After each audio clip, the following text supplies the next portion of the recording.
Hello guys, welcome back to my channel. চলে এসেছি আবার একটা নতুন ভিডিও নিয়ে। আর সবাইকে জানাই শুভ নববর্ষের প্রীতি শুভেচ্ছা ও আন্তরিক ভালোবাসা।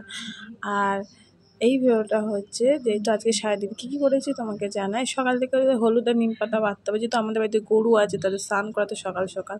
আর এদিকে এই 5-6 রকমের ভাজা করতে করতে আমার মা আমার দায়িত্ব দিয়েছে, যেহেতু আগের দিন মা সব কেটে কুটে রেখে দিয়েছিল। আর আমাদের এই পয়লা বৈশাখের দিন যেহেতু ভাত জলে দিতে হয়, সেই জন্য এত ভাজা সব রকম রান্না করতে হয়।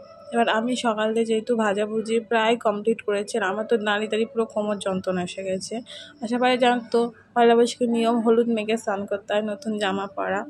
তা হলুদ মেখে নিই, আর সময় পাইনি, মানে এত রান্না বান্নার ঝামেলায় ভিডিও করাও হয়ে ওঠেনি। মানে এত গরম পয়লা বৈশাখে আমার যেন প্রতি বছরই মনে হয় যে পয়লা বৈশাখের দিন যেন যত গরম পড়ে।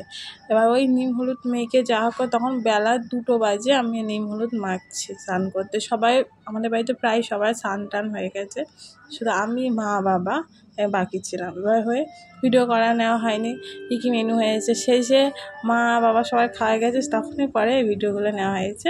প্রায় সবই করা হয়েছে। তারপরে সন্ধ্যেবেলা কী করব, মেলায় গিয়েছিলাম, সেই ভিডিওটা পরে ব্লগে দেখবে। এটা দিদি বাড়ি, দিদি যে জামাগুলো কলকাতা থেকে কিনে সেগুলো দেখাচ্ছে।